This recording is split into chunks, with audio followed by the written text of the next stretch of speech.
There is time which is caused by revolutions of physical dimensions of life. When I say revolutions of physical dimensions, everything that's physical is in a circular moment. Time, space, these are all made up in your head. Such things don't exist. If you simply sit here, not being a victim of your mind, what is here is there, what is there is here.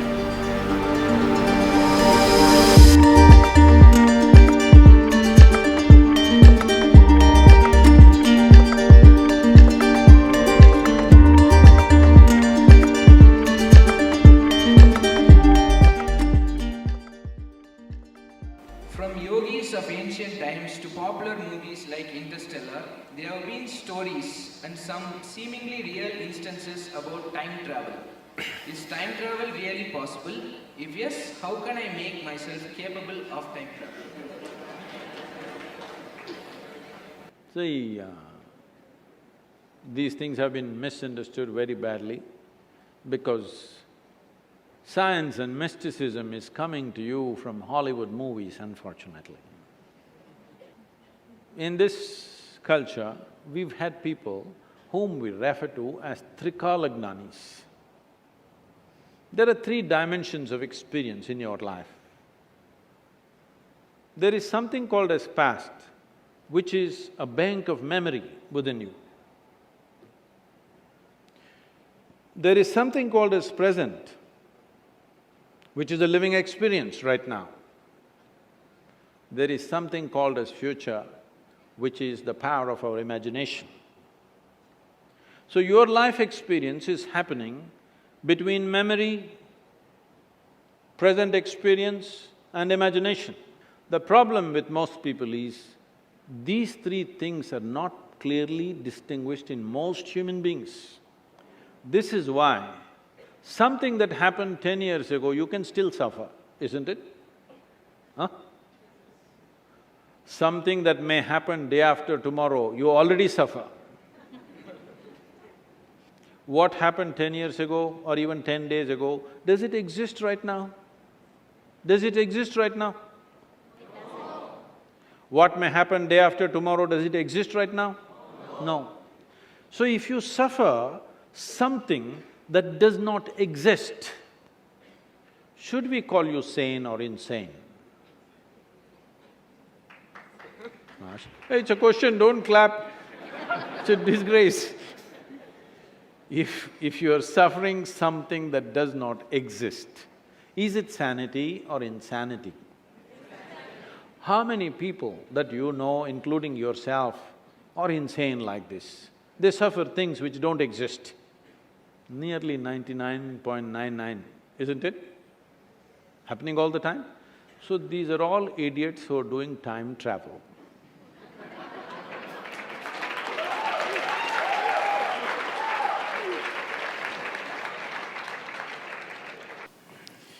There's no need to travel. Time and space is an illusion created by your mind. If you transcend that, there's no here and there is no now and then. So if you are like that, if there are willing recipients, see right now, suppose we have a transmitter here. See, right now it's happening actually. I am speaking here. See, no wires, these wires are not connected to me. See, no wires. I am speaking here. It's coming out all over the place. Yes? No wires. Because it's transmitting.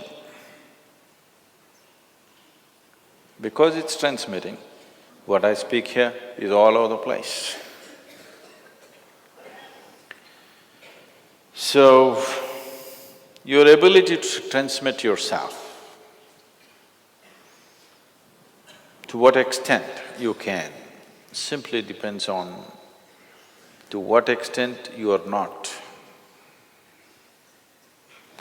Is it physical? Is it mental? Is it this? Is it that? These are all divisions made by your mind. Can you exactly divide where is your body and where is your mind? We can talk in that context only for the sake of understanding, not for the sake of perception, not for the sake of experience. You cannot experience your mind or your body or anything else separately, isn't it? If you did not have a mind, could you experience the body? Huh? No. So do you know where's your mind now? Do you know? No. So, it is just you, do you understand? Rest is all made up. You is good enough. Don't make up too many things. Don't make up too many things because you're only confusing the whole issue. Instead of simplifying the issue, you're confusing the issue, you're complicating the issue. So, time, space, these are all made up in your head. Such things don't exist. If you simply sit here, not being a victim of your mind, what is here is there, what is there is here. You didn't go anywhere, everything was here, that's all. Time in the yogic sciences, modern physics always grapples with these two dimensions, time and space, or space and time, that's how they refer to it. In yoga, we call this kala. The word kala, even in Tamil, means time. But kala also means emptiness. Kala means darkness. Darkness means nothing is there, no light, no nothing, that is empty space. Kala means time. So we are using the same word for time and space. We just have a distinction called kala and mahakala. There is time which is caused by revolutions of physical dimensions of life. When I say revolutions of physical dimensions, everything that's physical is in a circular moment. Whether it's an atom or it's a whole cosmos, everything is in circular moment. The planets, the universes, everything. Everything that's physical essentially is in circular moment. So this is kala, the time that you know because of rotation of physical objects. If the planet spins once, we call it a day. If the moon goes around, we call it a month. If the planet goes around the sun, we call it a year. This is the only way you know time. So time that you know is only by cycles. There is a time which is beyond physical nature, which is not because of circular motion of physical objects. This we call as mahakala. Mahakala includes the space also. Generally in modern physics, the general understanding is because there is space, because there is distance, there is time. If you want to travel from point A to point B, you need time. But in the yogic sciences, from our experience, we see it like this, because there is time, there is a possibility of space. It's very beautifully put by Adiyogi, over 15,000 years ago. When these seven sages, his first disciples, asked him, what is the nature of this cosmos? Where does it begin? Where does it end? How big is it? He laughed and he said, your cosmos, I can pack it into a mustard seed. Very efficient packing, isn't it? He said, this entire cosmos, I can pack it into a mustard seed because it is only a consequence of time. The space and the distance is only a consequence of time. So we call people Trikalagnanis, and we also call people as Akalagnanis. That means timeless people, people who are timeless. Timeless means what? You're sitting here right now. If I make you sit here for another 6 hours, no, it doesn't take that much for you. If I make you sit here for another 2 hours, Sadhguru, at least water. Okay, drink water. Drink water means Sadhguru. That calls, okay, go and come. Another 2 hours, Sadhguru. Okay, we give you that. After that, you don't ask permission. Your body is cycles of time, isn't it? You don't have to look at the watch. If you observe your bladder, you know how much time? Yes or no? It's keeping time. So, your sense of time right now is only because of your physical identity. If you can sit here without any sense of body, then you don't know time. You've heard of people who sat for hours on end, days on end.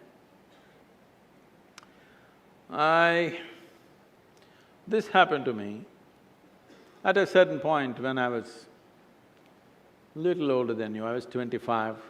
I just sat in one place and suddenly I did not realize time. I thought it's 10-20 minutes, about 4.5 hours had passed. And I was like blowing with ecstasy. Then they started happening more often.